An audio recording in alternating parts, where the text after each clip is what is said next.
Então, o princípio da concentração é um dos princípios que regulam a difusão.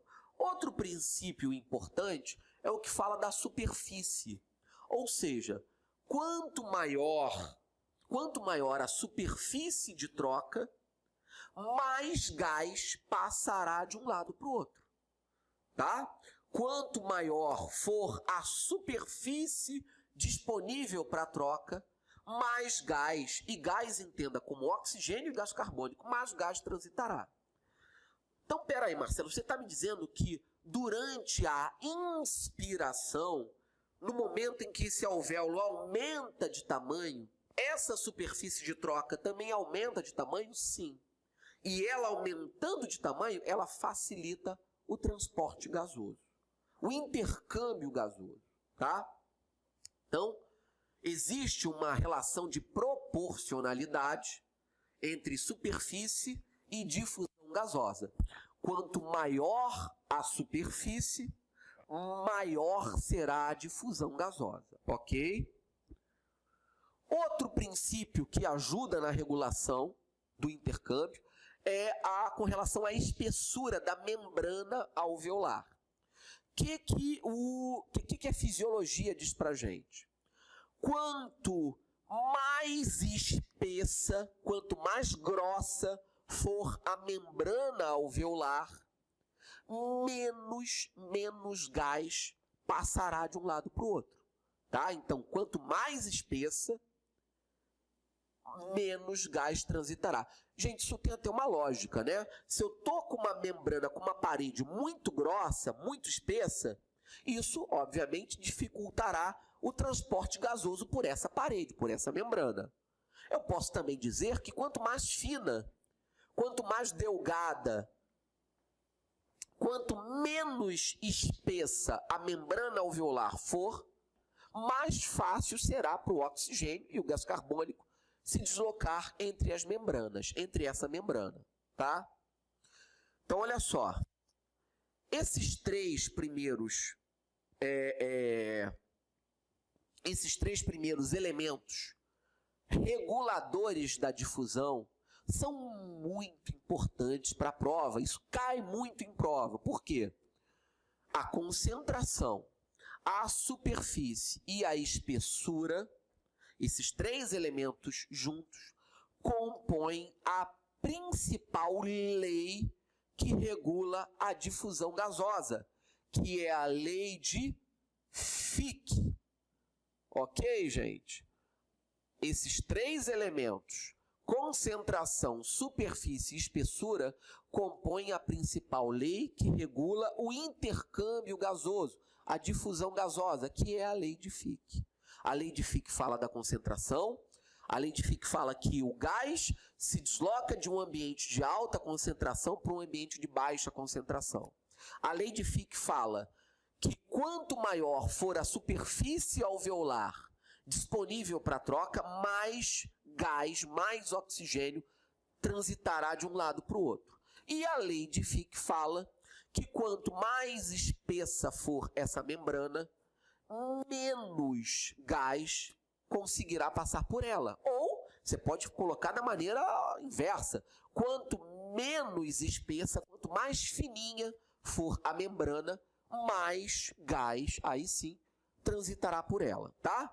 O último elemento que envolvido, né, no processo de intercâmbio na difusão gasosa, esse não participa da lei de Fick. A lei de Fick só fala desses três primeiros: concentração, superfície e espessura, mas um elemento que tem igual importância é a velocidade da circulação capilar. O que isso quer dizer, gente? Isso quer dizer que o sangue que circula por esses capilares, ele tem que circular a uma dada velocidade, uma velocidade normal, fisiológica. Se o sangue circular pelos capilares numa velocidade muito grande, isso comprometerá o intercâmbio gasoso, tá? Isso significa dizer que as hemácias passarão pela área de troca, pela membrana alveolo-capilar, passarão por ela tão rápido, mas tão rápido, que não dará tempo de capturar o oxigênio daqui de dentro, nem de colocar dentro dos alvéolos o CO2 que elas carregam consigo, tá? A gente observa esse problema, né, o aumento da velocidade de perfusão, a gente observa isso com alguma frequência naquele grupo de doenças que a gente conhece como síndrome da hiperperfusão pulmonar. Existe um conjunto de doenças chamadas de síndrome da hiperperfusão pulmonar, e eu posso citar talvez a mais importante delas, que é a síndrome hepatopulmonar. É uma dessas doenças que fazem com que o fluxo no capilar pulmonar fique muito acelerado. O sangue circula com tamanha velocidade que não dá tempo de realizar as trocas gasosas. Então essa hemácia que entra aqui no circuito para pegar o oxigênio, ela passa tão rápido que ela não consegue pegar o oxigênio. Resultado disso, ela segue o seu caminho desoxigenada, com pouco oxigênio, e isso, obviamente, vai interferir na oferta de oxigênio para as células.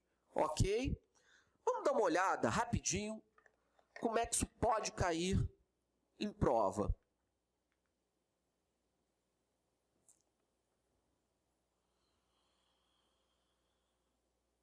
Olha aqui, ó. Secretaria Municipal de Saúde de Moju, lá no Pará, provinha de 2008. Em relação à fisiologia do sistema respiratório, é correto afirmar que a gente vai precisar de marcar a opção correta. O movimento do ar nos brônquios até a interface dos alvéolos é chamada de difusão. Isso está certo, gente?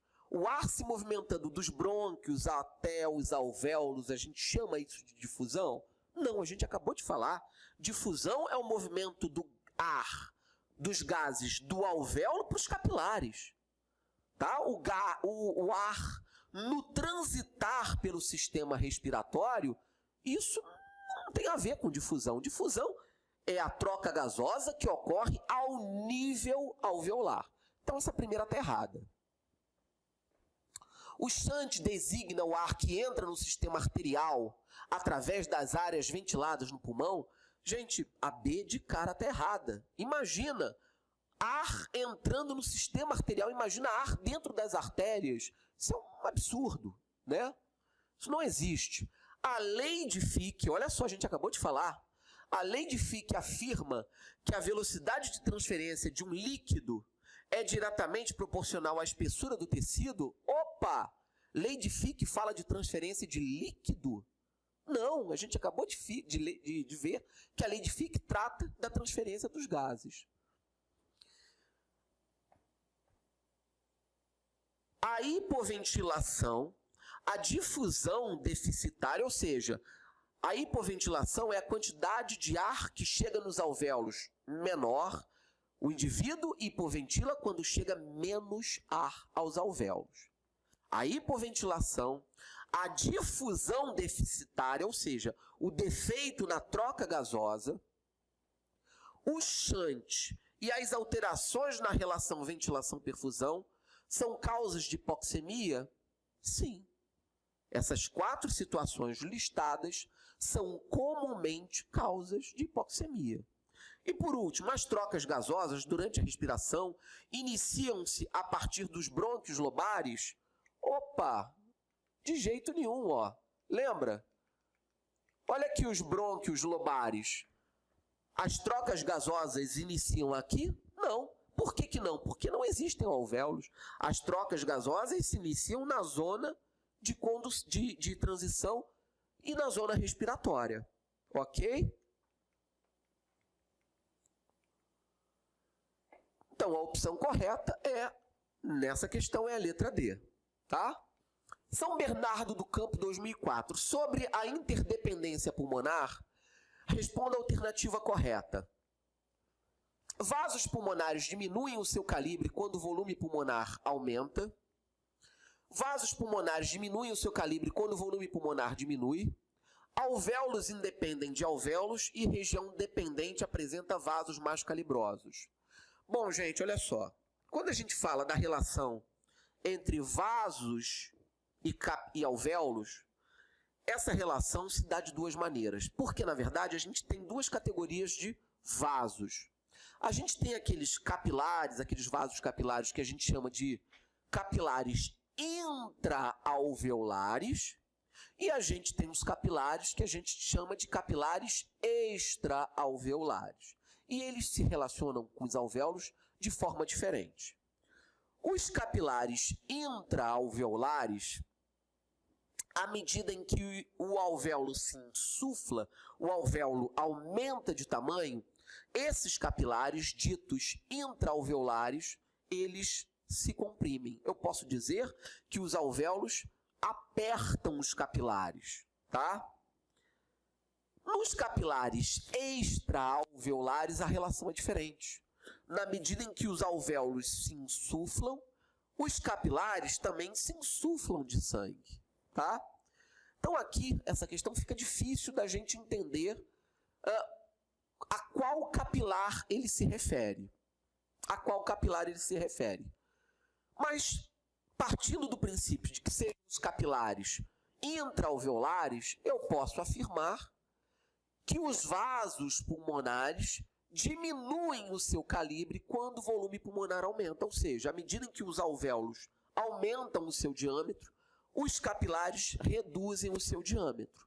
Essa opção B, vasos pulmonares diminuem seu calibre quando o volume pulmonar diminui, isso daqui só seria válido se a gente estivesse pensando nos capilares extraalveolares. A opção C está certa, gente? Alvéolos independem de alvéolos? Não. Lembra que a gente viu? Existe uma interdependência constante entre os alvéolos. O ar passa de um para o outro através daqueles orifíciozinhos, lembra? Poros de Kohn, canais de Lambert e canais de Martin. Então, os alvéolos se relacionam e dependem uns dos outros, tá? Regiões dependentes apresentam vasos mais calibrosos. Isso daqui, para essa questão, não é acolhida como opção verdadeira. No gabarito desse concurso, a opção verdadeira era a opção A. Mas a gente depois, com calma, no avançar dos módulos, a gente vai ver que essa opção D, ela, para aqui não é verdadeira, ela é falsa, mas que não é tão falsa assim. Tá? A gente vai ver que, em algumas situações, de fato, os vasos de regiões dependentes podem apresentar calibres maiores. Tá bom, gente? Então, até a próxima aula.